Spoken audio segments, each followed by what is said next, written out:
Carve a bowl that is turned ready for carving. This bowl here is a nice little segmented piece, and it's got some details that are unique, intentional, so that when I carve it, it'll get the effect that I'm after. As you can see, the inside is nice and straight and smooth, and the outside has this little bulge in it.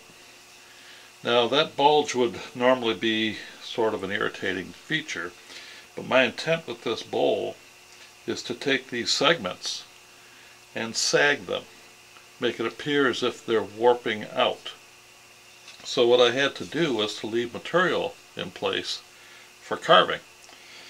The approach is going to be that these lines here, which are out here on your side, more or less define the base surface on the inside, and the starting thickness and ending thickness down here are going to be fairly close.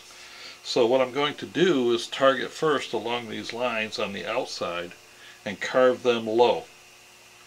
That will leave this section kind of proud, and then I can start shaping the outside edges to give the appearance of a sort of a fluid flow, like a material or something of that sort. At least that's my intent. Pulling it off will be the next stage, but I just want to show how I go about carving something like this. Now I'm going to be using a standard die grinder. This is the kind that you would probably see at an auto repair shop or something. It's got a nice burr on it, a fairly fine cut. Sometimes I change these out depending on the material, wood that I'm carving, and the grain structure will often dictate whether I use a coarse or a fine, but I'm going to start with this one. You also, in this kind of work, want to use a full face shield, because otherwise you're just not going to go very far before you get injured. So I'm going to put that on, and I'm going to start shaping this, and we'll see how it goes. So I'll pull this in a little bit if I can get the camera to behave, and maybe you'll have a good enough view to see what I'm doing. This is my first attempt at this, so let's see what happens.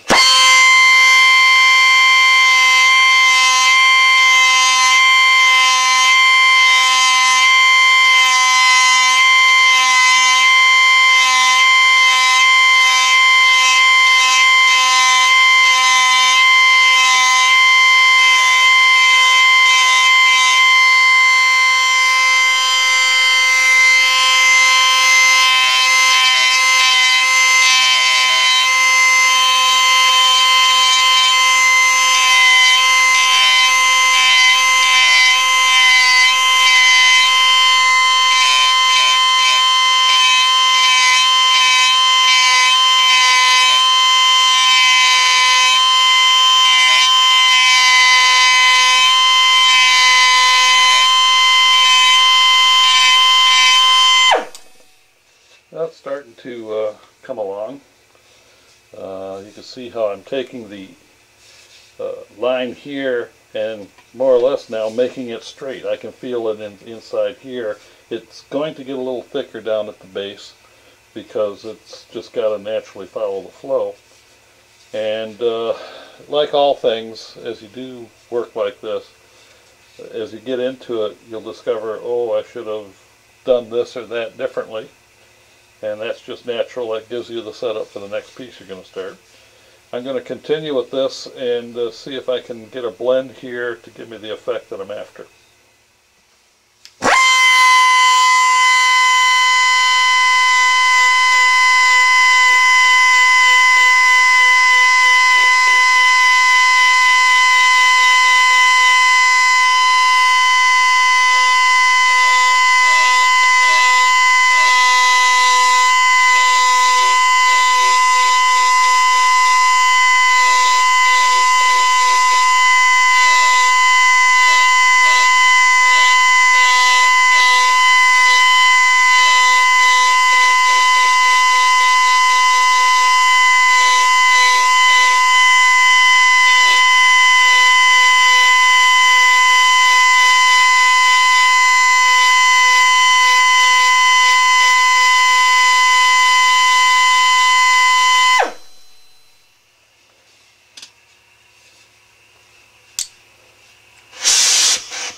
see I'm starting to shape a little more, and you'll also see that control is a big factor in this. When you're using tools like this, which can get a bit unruly, and they're very fast to help you make a mistake, so you have to, as they always say, let the tool do the work. What that really means in wood is you don't push it too hard. If you push it too hard, the grain will probably catch the burr and start chattering, and at that point you have lost control. No matter how strong you are, the chatter will pull your hand around and most likely help you engage parts of the wood you never intended to. So you have to go slow. Now I'm using the 1/4 inch grinder.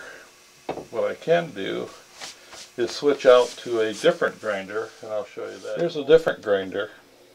It uses a smaller shank, 1/8 inch shank, and it's a lot smaller and lighter and more like a pencil. So let's see how this thing behaves. You'll also notice that it makes far less noise, which is always nice. And what I want to do is I want to pull this line down a little further,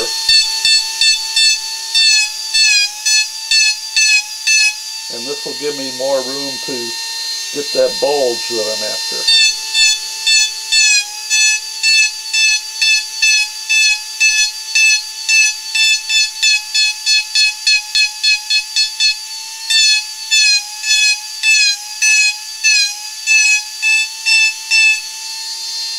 I have to go from both sides quite frequently. The line that I'm carving is yellow heart, which is really fairly hard. And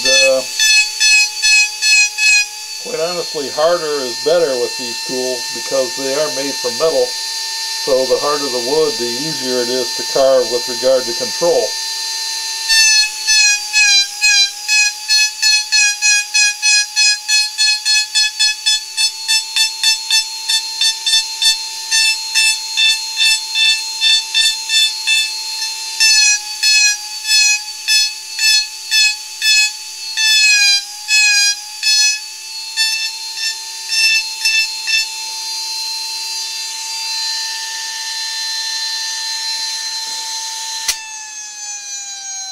And that is getting closer to what I'm after for the depth. Now, when you're doing this kind of work, the approach I like to take is I bring it to a target depth. And that gives me a reference point for all the blending that I want to do.